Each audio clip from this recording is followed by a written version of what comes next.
ओम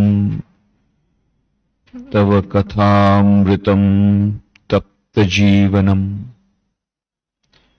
कविभिरीडितं कल्मषापहम् श्रवणमंगलं श्रीमदादतं भुवि गृह्णन्ति ये पुरिदा जना।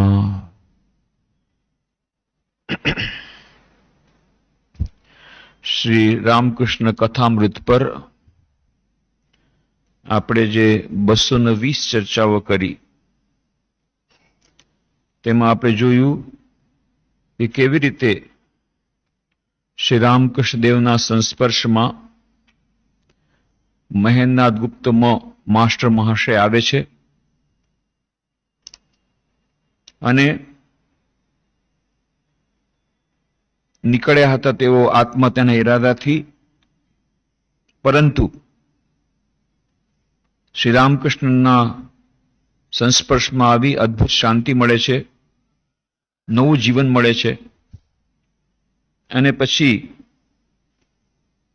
શ્રી રામકૃષ્ણ દેવ સાથે ભક્તોના જે કંઈ વાર્તાલાપો થાય છે એ બધા પોતાની ડાયરીમાં લખી રાખે છે અને એ જ ડાયરી પુસ્તક આકારે પ્રકટ થાય છે, બંગાળીમાં, પછી અંગ્રેજી, હિન્દી, તામિલ, તેલુગુ, મલયાલમ, કન્નડ, ઉડિયા, મરાઠી, વિભિન્ન ભાષાઓમાં, અને એવી જ રીતે Dutch, French, German, Spanish, Russian, Greek, વિભિન્ન ભાષાઓમાં અનુવાદ થાય છે અને એની હજારો પ્રતો, લાખો પ્રતો વેચાઈ ગઈ છે અને આજે લાખો લોકોના જીવનમાં એક નવો આનંદ, નવી શાંતિનો સિંચન આ પુસ્તક કેવી રીતે કરી રહ્યું છે, કેવી રીતે કથામૃતનો જાદુ ચારે તરફ પ્રસરી રહ્યો છે અને એ જાદુની પાછળના જાદુગર જે શ્રી રામકૃષ્ણ સ્વયં પોતે છે, એ બધી વાતો આપણે કરી હતી. શ્રી રામકૃષ્ણ કથામૃતના પ્રથમ ભાગના 13મા ખંડના પ્રથમ અધ્યાયની વાત આપણે ચાલુ કરી હતી. શ્રી રામકૃષ્ણ અને શ્રીમ કે જ્યારે ઠાકુર શ્રી રામકૃષ્ણ દક્ષિણેશ્વરમાં બિરાજે છે, ઈસવીસન 1883ની 19મી ઓગસ્ટની તારીખ છે અને શ્રી રામકૃષ્ણ સાથે, માસ્ટર મહાશય સાથે શ્રી રામકૃષ્ણની વાત ચાલે છે અષ્ટાવક્ર સંહિતા વિશેની. અને જેમ શ્રી રામકૃષ્ણ કહ્યું કે જે ખરેખર જ્ઞાની હોય એના પક્ષે એના માટે એમ કહેવું કે હું અલિપ્ત છું, હું આત્મા છું, બરાબર છે, પણ જેઓ હજી એ સ્થિતિ સુધી પહોંચ્યા નથી એના માટે બરાબર નથી. પણ સાથે સાથે કહે છે પરંતુ હું મુક્ત, એ અભિમાન બહુ જ સારું. હું મુક્ત એમ કહેતા કહેતા મુક્ત થઈ જવાય, તેમજ હું બદ્ધ એમ કહેતા કહેતા એમ કહેનારો બદ્ધ જ રહી જાય. જે કેવળ એમ કહ્યા કરે કે હું પાપી, તે સાળો પડી જ જાય. ઉલટું એમ કહેવું જોઈએ કે મેં ભગવાનનું નામ લીધું છે, મને વળી પાપ શેનું, બંધન શેનું. આપણે વાત કરી હતી કે શ્રી રામકૃષ્ણ દેવે આ જે વાત કરી છે એક અત્યંત મનોવૈજ્ઞાનિક વાત. મોડર્ન સાયકોલોજીસ્ટ પણ કહે છે જો ઓટોઝેશન દેવામાં આવે કે I am getting better and better in every way, આવી જાતનું ઓટો સજેશન રાતના સૂતી વખતે સબકોન્શિયસ માઇન્ડમાં દેવામાં આવે તો ધીરે ધીરે પરિવર્તન આવે છે. એવી રીતે શ્રી રામકૃષ્ણ દેવ કહે છે કે જે એમ વિચાર કરે છે કે હું બદ્ધ છું, તો ધીરે ધીરે પછી એનું મન પણ આવી રીતે નીચે ચાલ્યું જશે. તો શ્રી રામકૃષ્ણ દેવ એક પોઝિટિવ ફિલિંગ, એક પોઝિટિવ થિંકિંગની વાત અહીંયા કરે છે અને કહે છે કે ખરેખર તો એવો વિશ્વાસ હોવો જોઈએ કે ગમે એવું ભલું ખરાબ કામ કર્યું હશે, પરંતુ મારો મૂળ સ્વભાવ છે દિવ્ય, એ દિવ્યતા મારો મૂળભૂત સ્વભાવ છે. અને બળી જેને ભગવાનમાં શ્રદ્ધા હોય કહે છે મેં ભગવાનનું નામ લીધું છે, મને વળી પાપ શેનું, બંધન શેનું. આવી રીતે જે હું આત્મા છું, હું બ્રહ્મ છું, ત્યાં સુધી આપણે ન પણ પહોંચ્યા હોય તો એ ભલે આપણે ન કહી શકીએ, પરંતુ હું ઈશ્વરની કૃપાનો પાત્ર છું અને જરૂરથી હું બંધનમાંથી મુક્ત થઈ શકીશ, એવી જાતનું અભિમાન, એવી જાતનો આત્મશ્રદ્ધા એ બહુ જરૂરી છે આધ્યાત્મિક માર્ગમાં. એની જ વાત શ્રી રામકૃષ્ણદેવ અહીં કરે છે. શ્રી રામકૃષ્ણ માસ્ટરને કહે છે, જુઓ, મારું મન આજે બહુ બેચેન બની ગયું છે. રુદુએ કાગળ લખ્યો છે કે પોતે બહુ માંદો થઈ ગયો છે. આશુ માયા કે દયા? માસ્ટર શું જવાબ આપે? મૂંગા બેસી રહ્યા. શ્રી રામકૃષ્ણ માયા કોને કહે છે ખબર છે? બાપ, મા, ભાઈ, બહેન, સ્ત્રી, પુત્ર, ભાણેજ, ભાણીજી, ભત્રીજો, ભત્રીજી, એ બધા સગા વહાલા ઉપર પ્રેમ, દયા, એ ઉપર પ્રેમ, એનું નામ છે માયા. દયા એટલે સર્વભૂતો પર પ્રેમ. મને આ શું થયું, માયા કે દયા? પરંતુ હૃદયે મારી બહુ સેવા કરેલી. મારો ઝાડો પોતાને હાથેથી સાફ કરતો, પણ છેલ્લે છેલ્લે ત્રાસ પણ મને એવો જ દીધેલો. એટલો ત્રાસ આપેલો કે હું પુસ્તા ઉપર જઈ ગંગામાં કૂદકો મારીને દેહ ત્યાગ કરવા ગયેલો. પણ મારા માટે તેણે ઘણું કર્યું હતું. અત્યારે તેને કંઈક મળે તો મન શાંત થાય, પરંતુ વળી ક્યાં બાબુને કહેવા જવું? કોણ કહેતું ફરે? અદ્ભુત વાત. શ્રી રામકૃષ્ણ દેવ, આ શ્રી રામકૃષ્ણ દેવ જ કરી શકે, બીજું કોઈ ન કરે. એટલા જ માટે શ્રી રામકૃષ્ણ જે સ્વામી વિવેકાનંદ કહે છે અવતાર વરિષ્ઠ, એ એટલા માટે કે દરેક અવતારમાં આપણે જોઈએ છીએ કે દયાના સાગર, કરુણા, શરણાગત વત્સલ, એ બરાબર છે. પણ વિચાર કરો, જે હૃદયે એમને કેટલો બધો ત્રાસ આપેલો, કેટલો ત્રાસ આપેલો હશે કે શ્રી રામકૃષ્ણ કહે છે કે હું ગંગામાં કૂદવા માટે ગયેલો, પોતાની આત્મહત્યા કરવા ગયેલો. કેટલો ત્રાસ આપ્યો હશે, કેટલું દુઃખ થયું હશે, ત્યારે શ્રી રામકૃષ્ણ આવું કર્યું હશે ને. એ જ હૃદય માટે શ્રી રામકૃષ્ણ ચિંતિત છે. અને બિચારાને નોકરી નથી, બિચારાને પૈસાની કઈ આવક નથી. હાય હાય, શું થશે? કેવી રીતે એને મદદ કરવી? અદ્ભુત.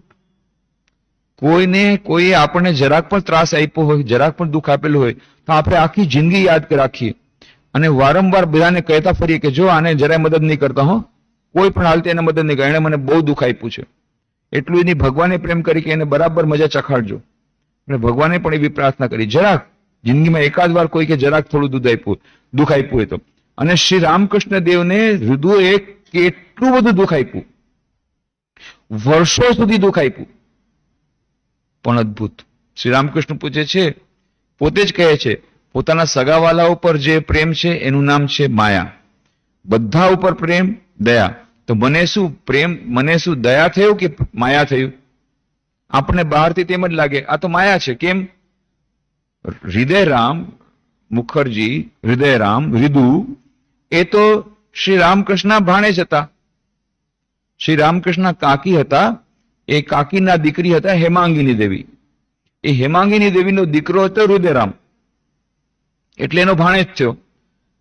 તો પોતાના ભાણેજ ઉપર પ્રેમ રાખવો હોય તો માયા જ થઈ.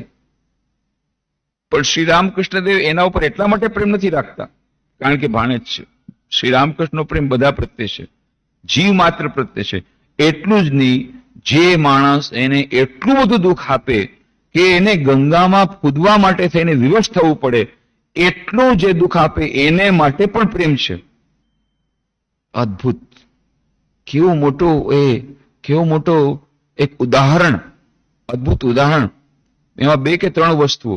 શ્રી રામકૃષ્ણનો વિશાળ હૃદય, શ્રી રામકૃષ્ણ દેવનું જે સહન શક્તિની જે વિરાટ શક્તિ, અને એવી જ રીતે એ અહેતુક કૃપા સિંધુ જે કહેવાય કે પ્રત્યેક અવતાર, પણ એની ચરમ સીમા શ્રી રામકૃષ્ણ દેવ બતાવી દીધી કે ઠીક છે, નરેનને તો પ્રેમ કરે, નરેનને પ્રેમ કરે, સ્વાભાવિક છે. જેમાં વધારે ગુણ હોય એને પ્રેમ કરે. મથુબાબુ એની આટલી બધી સેવા કરી, એને પ્રેમ કરે. જે હૃદયરામ, જે હાજરા, એમને આટલું બધું દુઃખ આપે. શ્રી રામકૃષ્ણ કહે છે કે જગાઈ મધાઈ ના હોલે લીલા પુષ્ટિ હોય ના.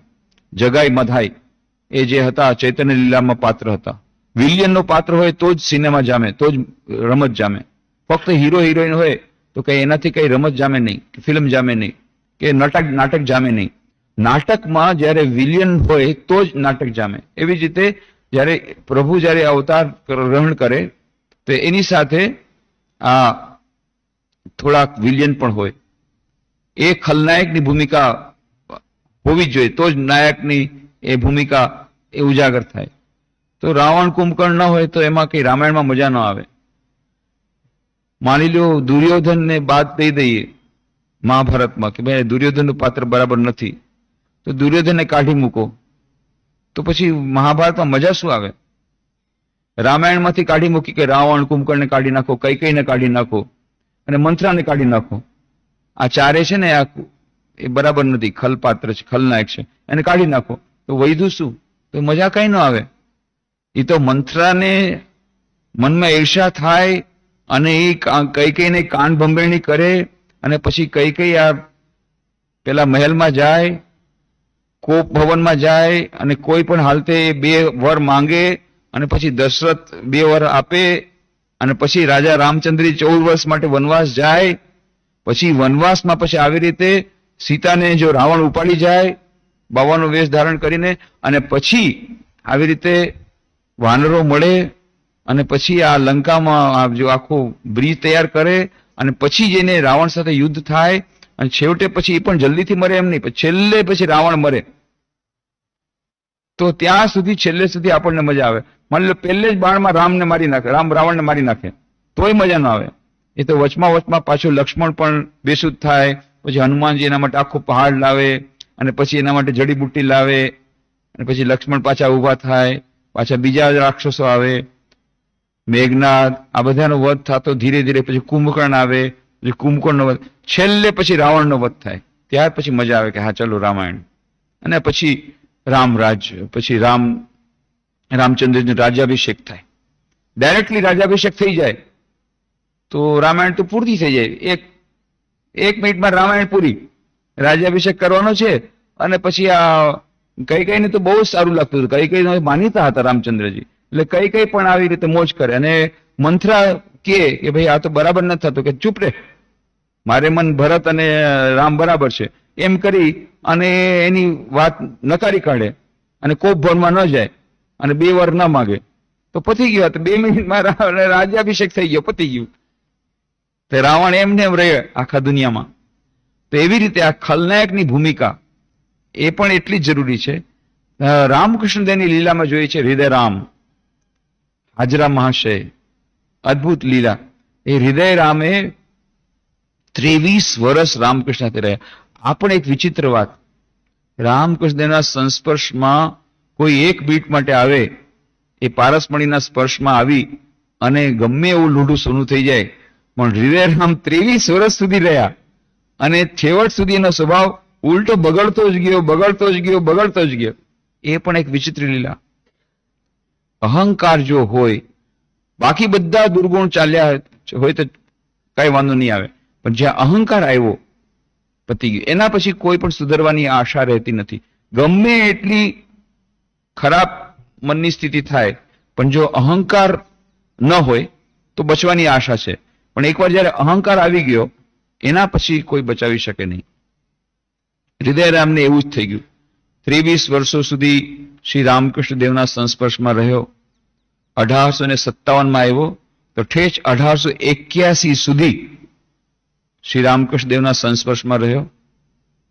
એ વાત આપણને ખબર છે કે શ્રી રામકૃષ્ણ દેવ જ્યારે ત્યાં દક્ષિણેશ્વરમાં રહેતા હતા, મથુરબાબુ રાણી રાસમણીના જમાઈ એમને રામકૃષ્ણ દેવની ભક્તિથી બહુ પ્રસન્ન થયા, બહુ જ એમનાથી પ્રસન્ન થયા અને એમને ઈચ્છા હતી કે રામકૃષ્ણ દેવ પૂજા કરે માની.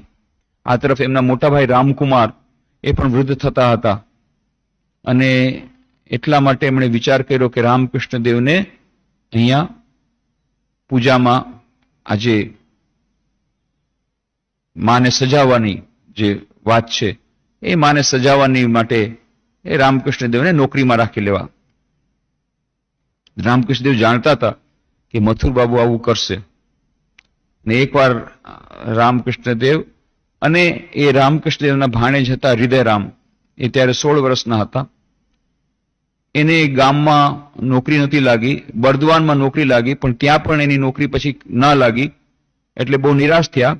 ત્યાં ખબર પડી કે રામકુમારને નોકરી લાગી છે અહીંયા કલકત્તામાં, દક્ષિણેશ્વરમાં. એટલે તરત જ અહીંયા આવ્યા અને રામકૃષ્ણદેવની સાથે એના બચપણના મિત્ર હતા, બચપણથી એમની મિત્રતા હતી. તો એ રામકૃષ્ણદેવને જોઈને ખુશ થઈ ગયા. અને આ તરફ મથુરબાબુ એકવાર બંને સાથે હતા ત્યારે મથુરબાબુએ સંદેશો મોકલાવ્યો, રામકૃષ્ણને મળવા માટે બોલાવ્યા. રામકૃષ્ણદેવ કે હું નહીં જાઉં મળવા માટે. કેમ? કારણ કે મને ખબર છે હું જઈશ એટલે તરત જ મને કહેશે કે તમે આ મા કાળીના મંદિરમાં કામ કરો. તો કે વાંધો શું છે? હૃદયરામે કીધું, ના બાપા, મને તો મારા ભગવાનની ભક્તિમાં જ આનંદ છે. એ જવાબદારી કોણ લે? અને કેવા કેવા બધા કિંમતી ઘરેણા છે, એ ઘરેણા કઈક આડાવડા થઈ જાય તો મારે એમાં ચિંતામાં રહેવું કે મારે ભગવાન નામ લેવું? હૃદયરામે શું કીધું કે તું એક કામ કરો ને, ઘરેણાની દેખરેખ હું રાખીશ, તમે ફક્ત સજાવવાનું રાખો અને ઘરેણાની દેખરેખ હું રાખીશ. કારણ કે એને તો નોકરી જ જોતી હતી. તો રામકૃષ્ણદેવ કીધું ઠીક છે, આ શરત હોય. પછી મથુરબાબુએ ગયા તો મથુરબાબુએ ખરેખર એમ જ કીધું કે તમે અહીં રહી જાઓ.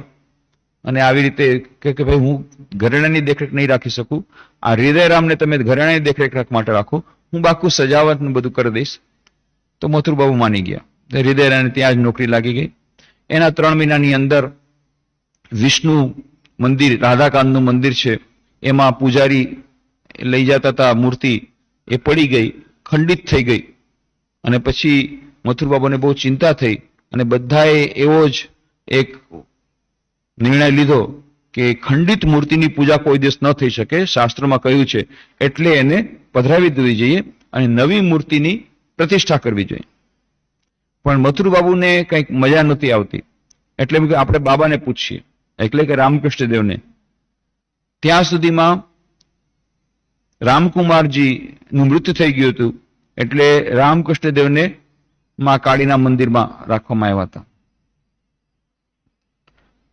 ત્યારે રામકૃષ્ણદેવને પૂછવામાં આવ્યું કે શું કરવું, આવી રીતે ખંડિત મૂર્તિ થઈ ગઈ છે. ત્યારે રામકૃષ્ણદેવ સમાધિ અવસ્થામાં આવી ગયા.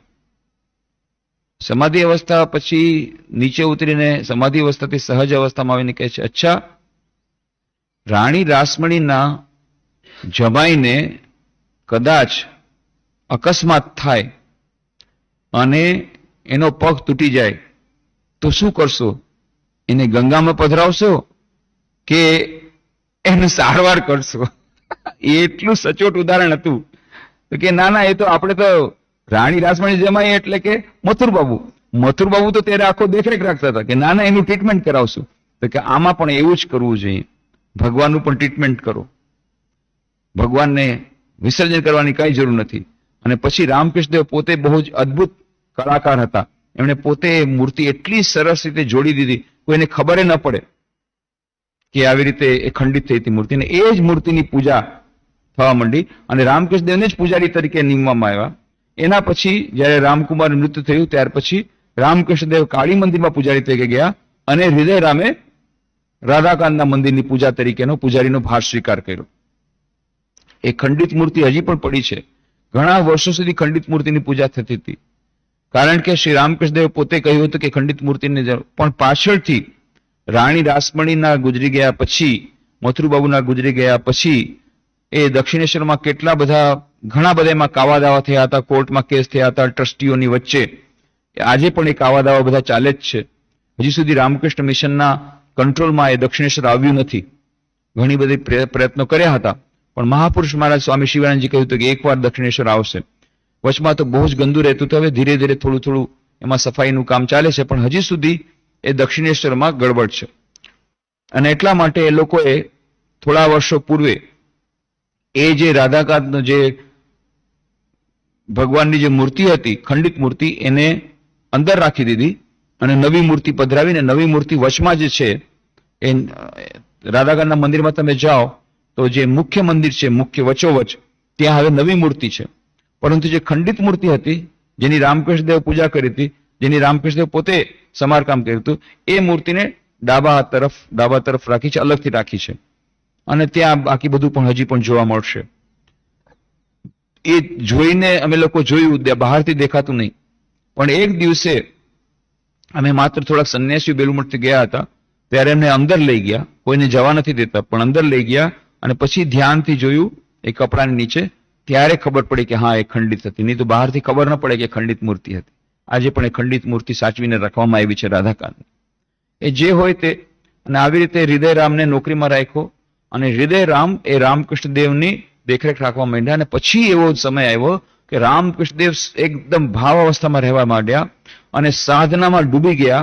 ત્યારે ખાવા પીવાનું ઠેકાણું નહીં, ક્યાં એમને સફાઈનું કાંઈ ધ્યાન નહીં, કે નાવાનું કાંઈ ધ્યાન નહીં, બાથરૂમ જવાનું કાંઈ ધ્યાન નહીં, કાંઈ કરતા કાંઈ નહીં. ત્યારે હૃદયરામે એને બહુ સેવા કરેલી. એ પણ વાત છે, અદ્ભુત સેવા કરેલી. એ નર્સ તરીકે પણ સેવા કરી, એમના સેવક તરીકે સેવા કરી, નોકર તરીકે સેવા કરી, મિત્ર તરીકે પડખે રહ્યા, માતા પિતા તરીકે જેવી રીતે સાચું એવી રીતે રહી સાચું, ખૂબ સેવા કરી. એ પણ વાત છે શરૂઆતમાં. અને ત્યારે શ્રી રામકૃષ્ણ કહે છે કે જો લીધું ન હોત તો આ શરીર ટકત નહીં. કારણ કે એમને તો કોઈ બહારનું કોઈ ભાન હતું જ નહીં. એ હૃદયરામ જ ગમે ત્યાંથી ખાવાનું લઈને જબરદસ્તી એમને ખવડાવતા અને એવી રીતે એમનું બધું કરાવતા, સાફ સફાઈ કરાવતા. એમને બાહ્ય જ્ઞાન ભાન નહોતું. આવી રીતે એ શરૂઆતના સમયમાં જ્યારે શ્રી રામકૃષ્ણ દેવ અદ્ભુત સમાધિમાં લીન હતા, ત્યારે રામકૃષ્ણ દેવનું શરીર એમણે બચાવ્યું. આ હૃદયરામનું એક મોટું પ્રદાન છે. બીજું એક મોટું હૃદયરામનું પ્રદાન છે. શ્રી રામકૃષ્ણ દેવનું જીવન કોઈ લખવા માટે તૈયાર નહોતું. છેવટે અને સ્વામી વિવેકાનંદે કહી દીધું કે હું રામકૃષ્ણ દેવનું જીવન લખી શકું એમ નથી. હું રામકૃષ્ણને કેટલું સમજુ છું કે જે હું રામકૃષ્ણ દેવનું જીવન લખું. એટલે છેવટ સુધી એમણે રામકૃષ્ણ દેવનું જીવન લખ્યું નહીં. આ તરફ કેટલાક લોકો પોતપોતાની રીતે રામકૃષ્ણ દેવને એના વિશે લખવા માંડી ગયા, થોડી પત્રિકાઓમાં. એમાં થોડુંક ચમત્કારની પણ વાતો કરે, થોડુંક મીઠું ભભરાવીને પણ વાતો કરે, મસાલો પણ નાખે. એટલે ત્યારે સ્વામી શારદાનંદજી મહારાજને થયું કે જે સત્ય હકીકતો છે એ બરાબર લોકોની સામે આવવી જોઈએ, નહીં તો લોકો ગેરમાર્ગે દોરવાઈ જશે. એટલે એક ઓથેન્ટિક બાયોગ્રાફી, કે ખરેખર સત્યની ઘટના પર આધારિત, જેમાં જરા પણ અતિશયોક્તિ ન હોય અને જરા પણ મિસઇન્ફોર્મેશન ન હોય, માહિતી કોઈ પણ જાતની બરાબર સચોટ હોય, ફેક્ટ્સ ઉપર આધારિત હોય, ખરેખરી સત્ય ઘટનાઓ પર આધારિત હોય, એવી જાતની બાયોગ્રાફી અને અનપ્રિજ્યુડિસ્ડ બાયોગ્રાફી, ઓબ્જેક્ટિવલી રિટન બાયોગ્રાફી, કે આવી રીતની એક જીવન ચરિત્ર, એવી રીતનું જીવન ચરિત્ર શ્રી રામકૃષ્ણ એ લખવાની બહુ જરૂર સમજાઈ ગઈ કે આમાં લોકોને થોડુંક ગેરમાર્ગે દોરાવવાની શક્યતા છે. એટલે સ્વામી શારદાનંદજી પોતે શ્રી રામકૃષ્ણ લીલા પ્રસંગ પુસ્તક લખ્યું. અને એમાં એમણે લખ્યું ભૂમિકામાં કે આ પુસ્તકમાં લખેલ, વર્ણન કરેલ એક પણ એવું આધ્યાત્મિક અનુભવ નથી કે જેની અનુભૂતિ લેખકે પોતે ન કરી લીધી હોય. અને જેટલી ઘટનાઓનું વર્ણન છે એ ઘટનાઓનું એનું ઓથેન્ટિકેશન, એનું વેરિફિકેશન, એની સચ્ચાઈની ખાતરી શ્રી સ્વામી શારદાનંદજીએ પોતે કરી છે. એટલું જ નહીં, ક્રોસ વેરિફિકેશન કરીને કર્યું છે. વેરિફિકેશન એક અલગ વાત છે, ક્રોસ વેરિફિકેશન અલગ વાત છે. જેમ કે કોઈક એ વાત સાંભળવા મળી કે આવી રીતે રામકૃષ્ણ દેવને એમના પોતે બીજા પાસેથી સાંભળ્યું કે રામકૃષ્ણ દેવ એકવાર બેઠા હતા ગંગાને કાંઠે અને ત્યાં જોયું કે દૂર ગંગામાં એક નાવિકે બીજા નાવિકની પીઠ પર જોરથી તમાચો માર્યો અને એ મારવાથી શ્રી રામકૃષ્ણ દેવ જોરથી બરાડી ઉઠ્યા, ચીસ પાડી ઉઠ્યા. અને ત્યારે હૃદયરામ એ મામાની ચીસ સાંભળી તરત જ દોડીને આવ્યા. દોડીને જોયા તો રામકૃષ્ણ દેવ તો સમાધિ અવસ્થામાં હતા, એમને બાહ્ય ભાન નહોતું. અને જોયું પીઠ પર તમાચાના લાલ લાલ ચાંચા પડી ગયા હતા. એટલે એમને લાગ્યું કે જરૂર કોઈ રામકૃષ્ણ દેવને માર્યા છે. એટલે તરત જ એમને કહ્યું, મામા બોલો તો ખરા, કોણે તમને માર્યું છે? હમણાં એની ખેર લઈ લઉં. પણ મામા તો બીજી દુનિયામાં છે. થોડી વાર પછી જયારે રામકૃષ્ણ દેવ સમાધિ અવસ્થાથી સહજ અવસ્થામાં આવ્યા ત્યારે કીધું, મામા તમને કોણે માર્યું? મને કોઈ નથી માર્યું રે, પેલા નાવિકે પેલા નાવિકને માર્યું અને મને બહુ દુઃખ થયું. આવી રીતે કોઈને મારે? મને બહુ દુઃખ થયું. પણ દુઃખ થયું એ તો આપણે પણ ક્યારેક ક્યારેક દુઃખ થાય, કોઈ કોઈને મારે આપણને દુઃખ થાય, પણ કોઈને મારે એની પીઠ ઉપર જે લાલ નિશાન થવા જોઈએ એ મારી પીઠ પર લાલ નિશાન થાય, આવું બની શકે? આજે વેદાંત જે કહે છે કે આખું જગત એક જ છે, એકત્વની વાત કરે છે, એની સચોટતા એ પુરવાર કર્યું શ્રી રામકૃષ્ણદેવ પોતાના અનુભવ દ્વારા. આવા ઘણા બધા અનુભવ છે. આ અનુભવ એવો છે, આ ઘટના એવી છે કે એના પર માણસને સહેજે વિશ્વાસ થાય નહીં. આવી જાતની ઘણી ઘટનાઓ છે કે જેને સાધારણ માણસને કોઈ પણ રીતે આમાં વિશ્વાસ બેસે નહીં. એટલે શ્રી સ્વામી શારદાનંદજી શું કર્યું કે જેની પાસેથી ઘટના સાંભળી હતી એ લખી લીધી, વેરિફિકેશન કર્યું કે બરાબર છે. તમે કોની પાસેથી સાંભળી? કે ના, મેં રામકૃષ્ણદેવ પાસેથી સાંભળી. અચ્છા, ક્યારે સાંભળી એ પણ લખી લીધું. એના પછી કીધું કોણ કોણ ત્યારે હતું હાજર? તો કે હૃદયરામ પોતે દોડીને આવ્યા હતા. એટલે હૃદયરામ પાસે ગયા, હૃદયરામને પૂછ્યું ખરેખર એવું બન્યું હતું? કે હા બન્યું હતું. આનું નામ ક્રોસ વેરિફિકેશન. કમસે કમ 2 સોર્सेस તરફથી એમણે પૂછ્યું કે બરાબર આવું થયું હતું, કેમ થયું હતું, પાછું આ જરાક કઈ જુદું બોલે, આ કઈ જુદું બોલે, એ બંનેની વચ્ચે અંતર એ પણ પાછું કેવી રીતે અંતર છે એ પણ જાણવાનો પ્રયત્ન કરો. કારણ કે મેડિકલ સ્ટુડન્ટ હતા સ્વામી શારદાનંદજી, સાયન્સના સ્ટુડન્ટ હતા, મેડિકલ સ્ટુડન્ટ હતા. એટલે એમનું બધું જે કંઈ હતું બહુ સુંદર રીતે એમણે વિશ્લેષણ કરીને આ બધી જીવનની એમની વાતો લખી છે. તો હૃદયરામનું જે પ્રદાન છે રામકૃષ્ણ લીલામાં 2, એક એમની ખૂબ સેવા કરી, વિશેષ કરીને જ્યારે સમાધિ અવસ્થામાં રહેતા હતા, સાધનામાં ડૂબી ગયા હતા, ત્યારે એમની જીવન રક્ષા કરી હૃદયરામે. એના માટે થઈને રામકૃષ્ણ વિવેકાનંદ ભાવધારાના લોકો હૃદય માટે ખૂબ છેલ્લે સુધી કૃતજ્ઞ રહેશે. અને બીજી વાત, જો એ ન હોત શ્રી રામકૃષ્ણનું જીવન બચત નહીં. બીજી વાત કે આ જે રામકૃષ્ણ લીલા પ્રસંગ સ્વામી શારદાનંદજી પુસ્તક લખ્યું એમાં ઘણી બધી ઘટનાઓના સાક્ષી હૃદયરામ હતા. 23 વર્ષ શ્રી રામકૃષ્ણની છાયાની જેમ એની સાથે રહ્યા હતા, છાયાની જેમ. એક જ ઓરડામાં રહેતા હતા, સાથે ને સાથે રહેતા હતા, સવારથી માંડી 24 કલાક રહેતા હતા. એટલે ઘણી બધી ઘટનાઓના સાક્ષી હતા હૃદયરામ. અને એટલા માટે પ્રથમ first hand information, first hand witness એ સ્વામી શારદાનંદજી હૃદયરામ પાસેથી ઘણી બધી વાતો સાંભળી. આ 2 મોટા પ્રદાન છે. તો એ હૃદયરામની આ વિચિત્ર વાત, માયાના જગતમાં કેવી વિચિત્ર વાત કે જે હૃદયરામે શ્રી રામકૃષ્ણની આટલી સેવા કરી, એ જ હૃદયરામ પાછળથી ધીરે ધીરે ધીરે એટલો અહંકાર એનામાં આવી ગયો કે હું રામકૃષ્ણનો એ છું, સેવક છું. અને પછી એણે શું કર્યું? અત્યાચાર શરૂ કર્યા, રામકૃષ્ણદેવ પર અત્યાચાર શરૂ કર્યા. બહુ મોટી સમાધિ કરે છે, હું ન હોત તો તારી સમાધિ જોઈ લે બધાય. જો હું ન સંભાળત તારા જીવનને તો તું બચાવવાનો નહોતો. હા, હું જેમ કહું છું એમ કર. કોઈ મળવા આવે રામકૃષ્ણદેવને, ખબરદાર મળવા નહીં મળે, પેલા મને પૈસા આપો. ખૂબ જ એ સાંસારી બુદ્ધિવાળા હતા. 2 વાર લગ્ન કર્યા હતા.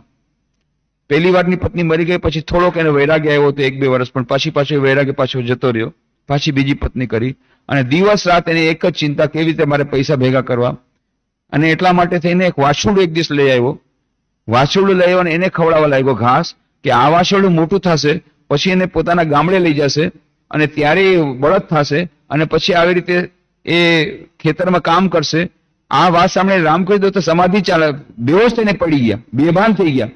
ઓ ક્યારે આ મોટું થાય બિચારું વાછરડું, અને એને પછી ત્યાં લઈ જશે ઠેઠ કેટલે દૂર સિંહળ ગામ કલકત્તાથી, ત્યાં લઈ જશે અને પછી એને બળદની જેમ કામ કરાવશે. આ રામકૃષ્ણદેવની મગજમાં આ બધી વાતો એને સમજમાં ના આવે, એને બહુ આશ્ચર્ય થાય. આપણા માટે સહજ વાત છે, એમાં શું વાંધો છે? મેક્સિમમ પ્રોડક્શન કરવાનું, એનિમલ્સ પાસેથી સામાન લેવાનું, આપણે તો આ બધું કરીએ. આપણને થાય કે ના, હૃદયરામ વોઝ વેરી પ્રેક્ટિકલ, બહુ સરસ છે, વ્યવહારિક બુદ્ધિ બહુ સરસ છે, બરાબર કર્યું હતું એને, આપણને એમ લાગે.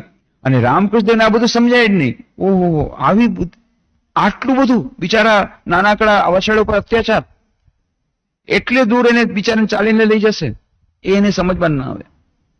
પણ આ હૃદયરામ આટલી ઘોર સાંસારી બુદ્ધિ હતી એનામાં. અને કોઈ પણ રામકૃષ્ણદેવને મળવા આવે તો કે પહેલા પૈસા કાઢો, પછી એને મળવા મળશે. પૈસા એની પાસે કેળવી લઈએ. માં શારદા દેવી સાથે ખૂબ અભદ્ર વ્યવહાર શરૂ કર્યો. એકવાર માં શારદાજી એની માતા સાથે આવ્યા જયરામ બાટીથી, એટલો ખરાબ વ્યવહાર કર્યો અને એવી ગાળો આપી કે એ જ દિવસે માં રડતા રડતા પાછા ઈ વહાણમાં ઈ બોટમાં પાછા જયરામ બાટી રવાના થયા. જયારે રામકૃષ્ણદેવને ખબર પડી, કાંઈ બોલી ન શક્યા, કારણ કે અત્યારે ફૂલ કંટ્રોલમાં હતા હૃદયરામે કહી દીધું કે જો તારી બધી એ સાધુગીરી બધી હું દેખાડી દઈશ, તારી બધી સાધુગીરી હું દેખાડી દઈશ, જો કાંઈક કર્યું તો ચૂં કે ચા. એકદમ એના કંટ્રોલમાં હતા, કાંઈ બોલી ન શક્યા. પણ તે દિવસે તોય બોલ્યા, હંમેશા સહન કરી લેતા હતા. તે દિવસે બોલ્યા, જો હૃદય આના ઉપર જેટલા અત્યાચાર કરવા તો કર, તને કાંઈ નહીં થાય. પણ એની અંદર જે છે ને, એટલે કે શારદાદેવીની અંદર, એ જો કદાચ ફૂંસ મારશે ને તો બ્રહ્મા વિષ્ણુ મહેશની તાકાત નથી કે તેની રક્ષા કરી શકે. અને બહાર એમ જ થયું. એ જે માં શારદાદેવી જગદંબાની જયારે એને અપમાન કર્યું, રામકૃષ્ણદેવ ઉપર કેટલા અત્યાચાર કર્યા, બધા રામકૃષ્ણદેવ સહન કરી લીધા. ક્યારેક ક્યારેક રામકૃષ્ણદેવ જયારે દુઃખ બહુ વધારે થઈ જાય ત્યારે રડવા માંડે, ફરી પાછા માને કે માં એના દોષ લઈશ માં, એ બિચારો શું સમજે કે મારી કેવી સ્થિતિ છે, ના એના દોષ લઈશ નહીં. ફરી પાછું હૃદયરામ માટે પ્રાર્થના કરે. જયારે માં શારદાદેવી રડતા રડતા પાછું જવું પડ્યું, એ પગ ન મૂકી શક્યા દક્ષિણેશ્વરમાં.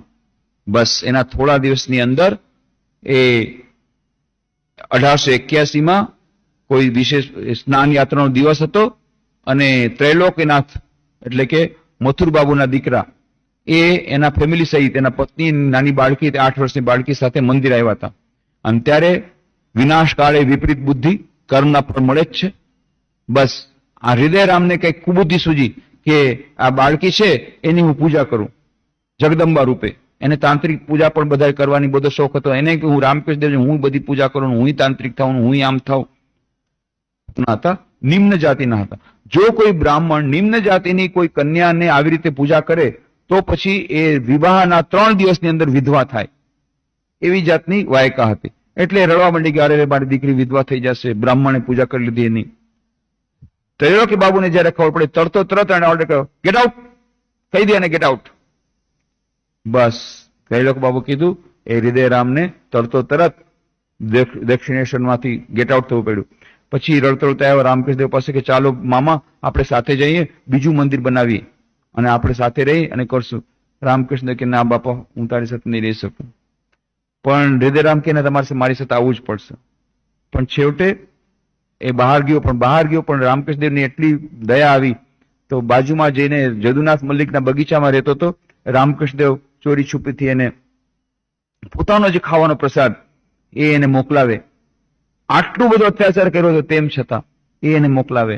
અને તોય હૃદયરામ કે ચાલો આપણે બીજા મંદિરમાં જઈને પછી હું તમારી સેવા કરીશ અને આપણે બંને સાથે મળીને આ બધું કરશું ને લોકોને આકર્ષશું.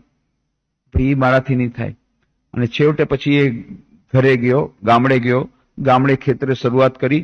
અને ત્યારે પછી ન્યૂઝ આવ્યા હૃદયરામના કે શ્રી રામકૃષ્ણ ખબર પડી કે ત્યાં ગામડામાં એને પૈસા ટકાની ખૂબ અછત છે.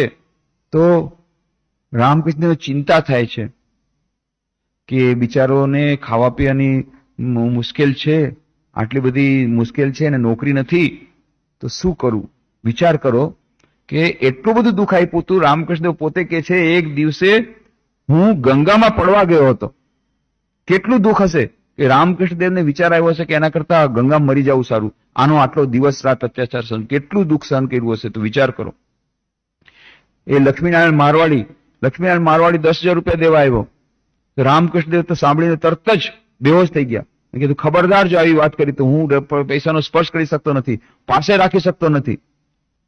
હૃદયરામને એટલું ખરાબ લાગ્યું. સૌથી વધારે ઝઘડો એ જ વાતમાંથી થયો કે હૃદયરામને લાગ્યું કે 10,000 રૂપિયા એટલે કોને કહેવાય? વિચાર કરો, 10,000 રૂપિયા એટલે આજના 10 કરોડ રૂપિયા, ત્યાંના 10,000 રૂપિયા. 10,000 રૂપિયા એટલે તમે વિચાર કરો કે ત્યારે રામકૃષ્ણદેવની જે એમનો પગાર હતો એ 5 રૂપિયા પગાર હતો મહિને. તો મહિને 5 રૂપિયા જેનો પગાર હોય એની પાસે 10,000 રૂપિયા આવે.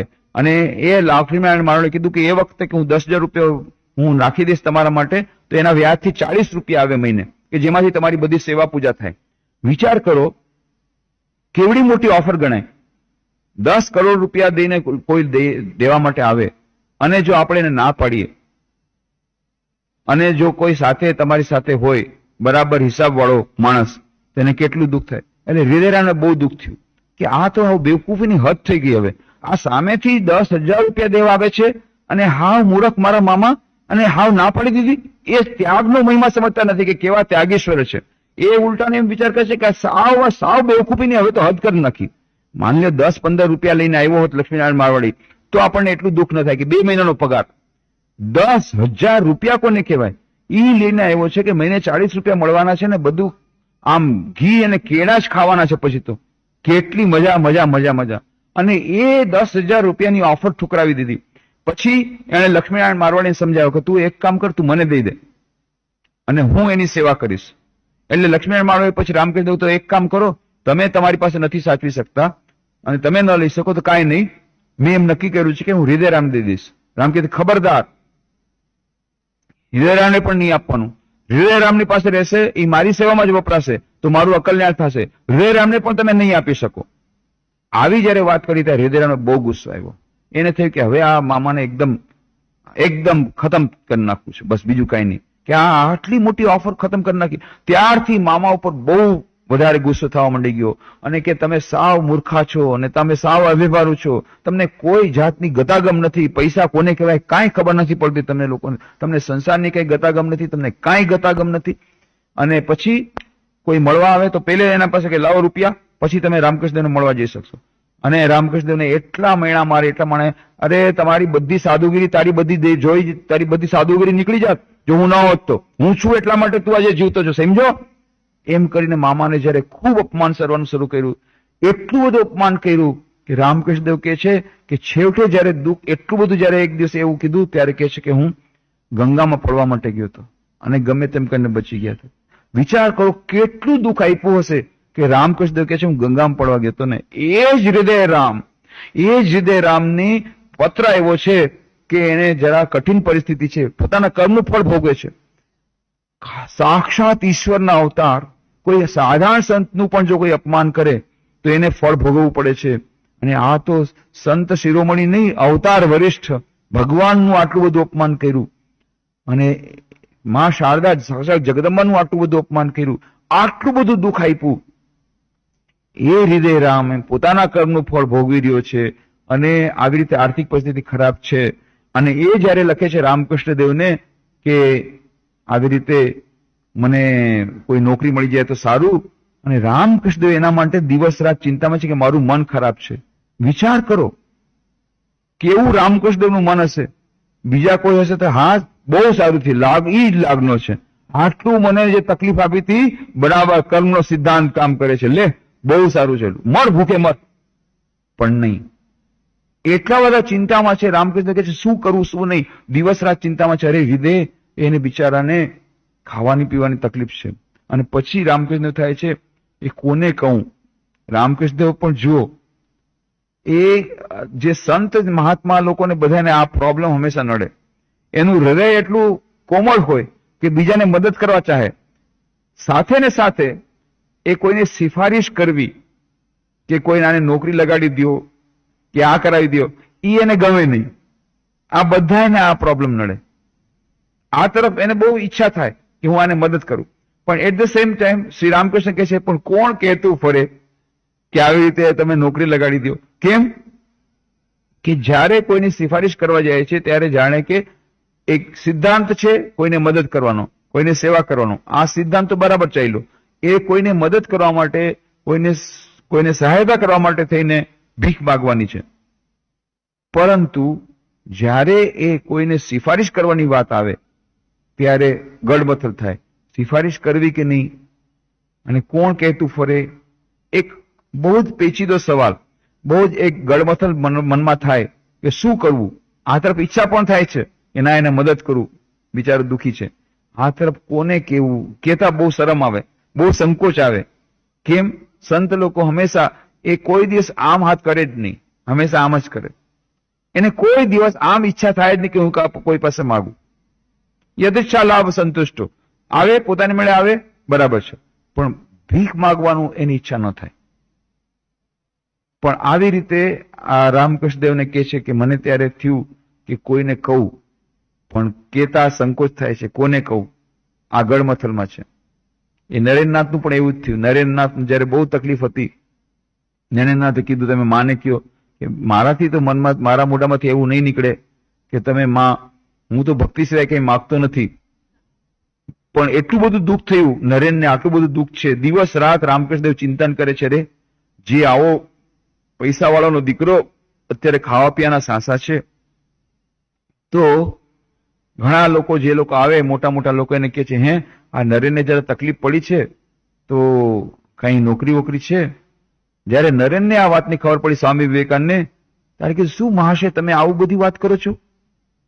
કારણ કે એમાં તો એનું અપમાન થાય ને પોતાનું પણ અપમાન થાય, કે તમારું પણ અપમાન થાય ને મારું પણ અપમાન થાય. શું બધા પાસે માગતા ફરો છો કે આવી રીતે આનો શું બધાને કહેતા ફરો છો કે મારી પરિસ્થિતિ ખરાબ છે, આર્થિક પરિસ્થિતિ ખરાબ છે? ત્યારે શ્રી રામકૃષ્ણ આંખમાં આંસુ લાવીને કરે છે, નરેન તું તો આની વાત કરે છે, તારા માટે તું ઘરે ઘરે ભીખ માગી શકું, ઘરે ઘરે હું ભીખ માગી શકું તારા માટે, આ તો કાંઈ નથી. તો આટલી બધી મનમાં તકલીફ છે શ્રી રામકૃષ્ણને, કે સામેવાળાને એટલી તકલીફ છે. એ તકલીફ અહેતુક કૃપા સિંધુ, અહેતુક દયા સિંધુ.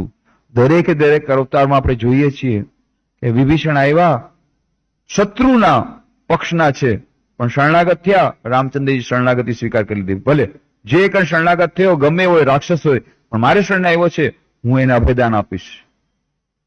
દરેકે દરેક આપણે અવતારમાં જોઈએ છીએ કે એ શરણાગત વત્સલ છે પ્રભુ.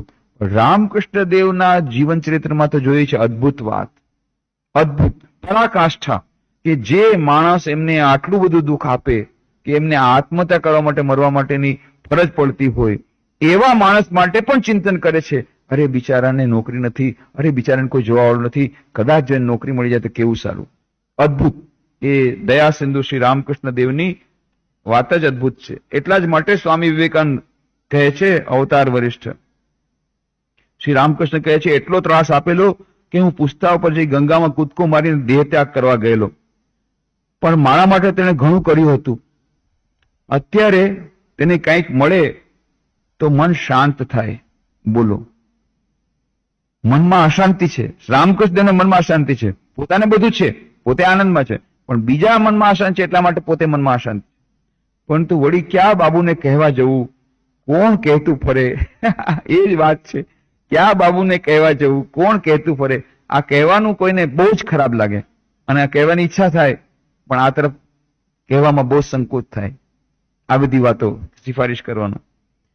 ખંડ 13મો અધ્યાય બીજો, મૃણમય દર્શન. 2-3 વાગ્યાના સુમારે ભક્તવીર અધરસેન અને બલરામ આવી પહોંચ્યા અને જમીન પર માથું નમાવીને પ્રણામ કરીને બેઠા. તેમણે પૂછ્યું, આપને કેમ છે? ઠાકુર બોલ્યા, હા શરીર સારું છે, પણ મનમાં જરા દુઃખ થયું છે. શ્રી રામકૃષ્ણ એ કોઈ દિવસ વાત છુપાવે નહીં, જે છે એ કહી દીધું. આપણે હા હાઉ આર યુ, ફાઇન, કેમ છે, મજામાં, આપણે બસ એટલું જ કહીએ. પણ શ્રી રામકૃષ્ણ જે હોય સાચું કહી દીધું. એ ઠાકુર બોલ્યા, હા શરીર સારું છે, પણ મનમાં જરા દુઃખ થયું છે. હૃદય રામની માંદગી સંબંધે એક શબ્દ પણ બોલ્યા નહીં, પણ એ બોલ્યા નહીં કે શે માટે મન ખરાબ છે. એ જો પૂછત તો કે મન જરા ખરાબ છે શેના માટે, કે ભાઈ હૃદયરામનો પત્ર આવ્યો છે તે, પણ નહીં તો બોલ્યા નહીં, સામેથી નથી બોલતા. છે મનમાં દુઃખ છે પણ બોલતા નથી. બડા બજારના મલ્લિકોની સિંહવાહિની દેવીની મૂર્તિની વાત નીકળી.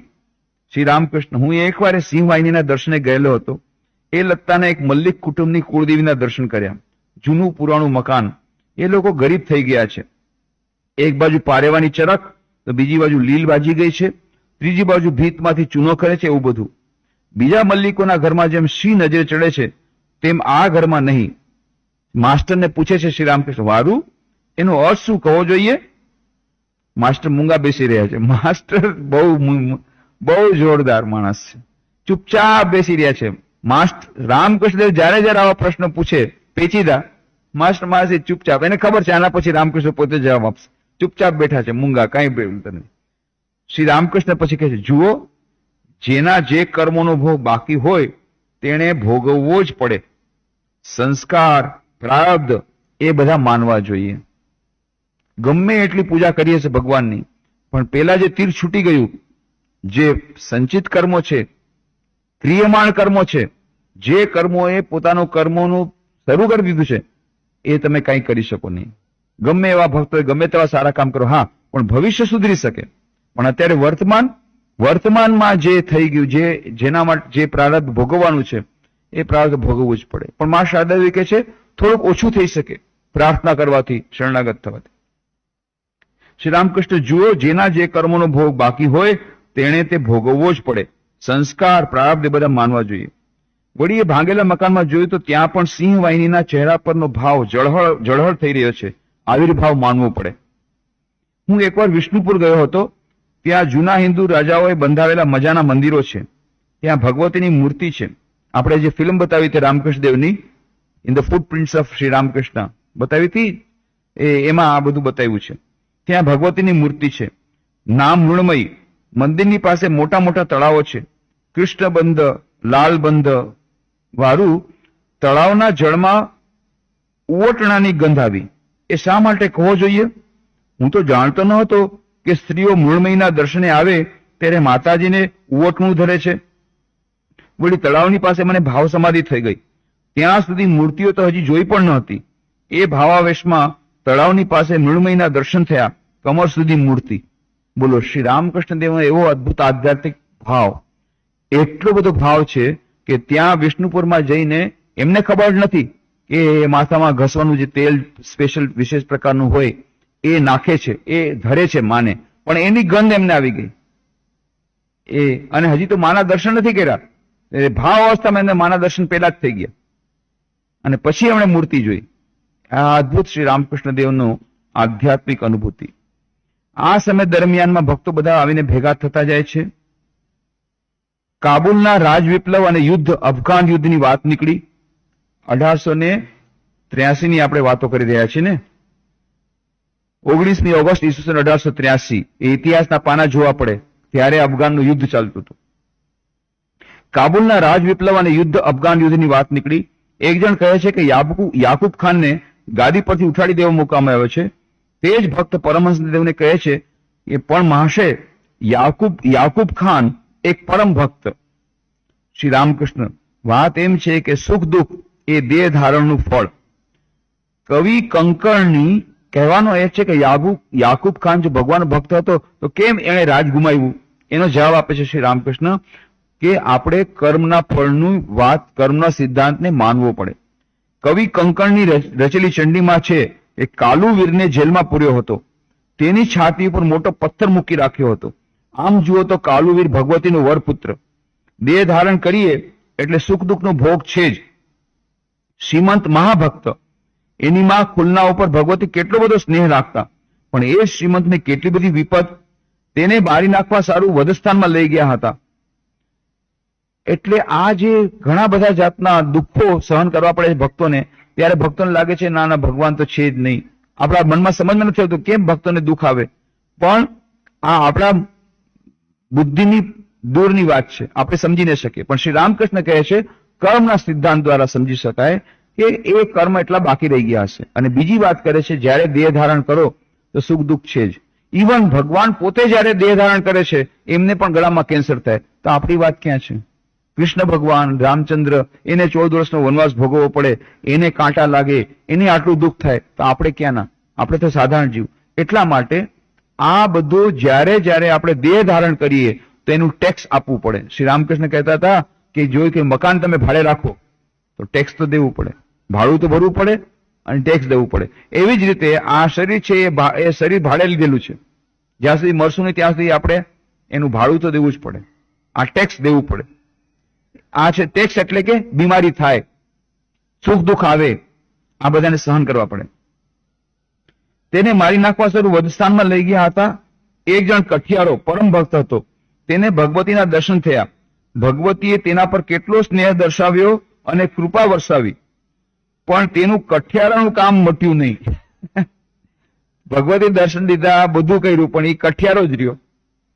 એનું પહેલાની પેઢે લાકડા કાપીને જ પેટ ભરવાનું. કારાગારમાં ચતુર્ભુજ શંખ ચક્ર ગદા પદ્મધારી ભગવાને દેવકીને દર્શન દીધા, પણ તોય તેમનું કેદખાનું કાંઈ મટ્યું નહીં. માસ્ટર કહે છે એકલું કેદખાનું જ મટવાનું શા માટે? શરીર જ બધી જંજાળનું મૂળ, એ શરીર જ જોવું જોઈતું હતું. ફક્ત કેદખાનામાંથી નહીં, કે દેવકી એ પોતાના ગર્ભમાંથી ભગવાન, સાક્ષાત ભગવાનને જયારે પ્રસવ આપ્યો છે ત્યારે દેવકીનું પણ ત્યારે એનો મુક્તિ થઈ જવી જોતી હતી. ફક્ત આ કેદખાનામાંથી મુક્તિ શું, આખા જગતમાંથી મુક્તિ થવી જોતી હતી, પણ ના થયું નહીં. અદ્ભુત લીલા ભગવાનની. શ્રી રામકૃષ્ણ એ શું છે તમને ખબર છે? પ્રારબ્ધ કરનો ભોગ. એ જેટલા દિવસ સુધી ભોગ હોય ત્યાં સુધી દેહ ધારણ કરવો પડે. એક કાણિયાએ ગંગા સ્નાન કર્યું, તેના બધા પાપ ધોવાઈ ગયા, પણ આંખ કાણી મટી નહીં. સૌનું હાસ્ય. પૂર્વજન્મના કર્મ હતા એટલે ભોગ બાકી હતો, કાણિયો હતો. એણે ગંગામાં સ્નાન કર્યું, પાપ બધા ધોવાઈ ગયા, પણ એ કાણી આ ગઈ નહીં, કારણ કે પહેલેથી થયેલી હતી. હવે ભવિષ્યમાં એને નહીં મળે, પણ જે શરૂ થઈ ગયું, એક બાણ જે ચાલ્યું ગયું હાથમાંથી, એ બાણ તો પતી ગયું, એ હાથમાં નથી. પણ હવે તમે ભગવાનને કહો તો ભવિષ્યમાં જે હજી તો ઘણા બધા બાણ છે, એ જે આપણા પ્રારબ્ધમાં ઘણા બધા બાણ હજી આવવાના બાકી હતા, એ બાકીના બાણ તમે બંધ કરી શકો, પણ જે બાણ છૂટી ગયું છે એ તો લાગવાનું છે. એટલો ભોગ કરવો પડશે, પણ એ ભગવાન શક્તિ આપે છે, સહન કરવાની તાકાત આપે છે. મણી, જે બાણ છૂટી ગયું તેના ઉપર કોઈ જાતનો કાબુ રહે નહીં. શ્રી રામકૃષ્ણ, દેહના સુખ દુઃખ ગમે તેટલા હોય, પણ ભક્તને જ્ઞાન ભક્તિનું ઐશ્વર્ય રહે, તેનું ઐશ્વર્ય કદી જવાનું નહીં.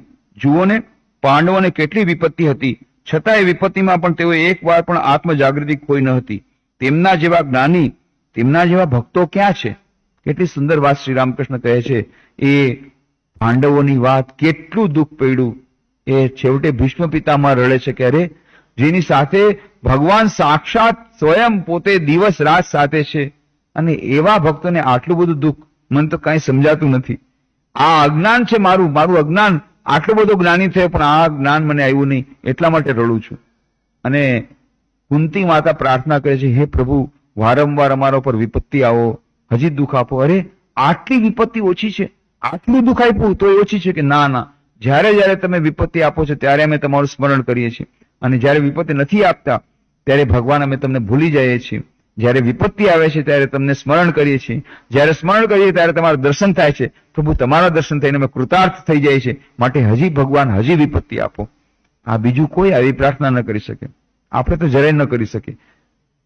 આપણે તો કહીએ ભાઈ ભગવાન જલ્દી દુઃખ દૂર કરો, જલ્દી દુઃખ દૂર કરો, અને ત્યાં સુધી કહે કે હવે જલ્દી દુઃખ દૂર નહીં કરો તો હું હવે તમને છોડી દેવાનો છું, હવે બહુ થઈ ગયું, હવે બધી જગ્યાએ હું કહી દઈશ કે ભગવાન નામની વસ્તુ નથી, ભગવાનને માનવાનું છોડી દો, હું બધે કહી દઈશ, જો તમે હવે નહીં સાંભળો તો. આપણે ઊંધું કહીએ, હવે દુઃખ મારું દેવાનું બંધ કરો. મેં ગમે એવા કર્મ કર્યા, પણ દુઃખ તો તમારે હવે દેવાનું બંધ કરવું જ પડશે. પણ કુંતી માતા સામેથી દુઃખ માગે છે. આપણે એટલું બધું તો ન કરી શકીએ, પણ એટલું કરી શકીએ કે ભગવાન તારે જે દેવું હોય દેજે, પણ સહન કરવાની તાકાત દેજે. એ બહુ થઈ ગયું. એ આપણા માટે એટલું ઘણું, એટલું ઘણું. કુંતી માતા તો લાસ્ટ સ્ટેપ, એ તો એક્સ્ટ્રીમ સ્ટેપ, એ આપણાથી કોઈ દિવસ નહીં થાય કે સામે ચાલીને દુઃખ માગે, સામે ચાલીને વિપત્તિ માગે, એવી બહાદુરી આપણી કોઈ દિવસ થવાની નથી.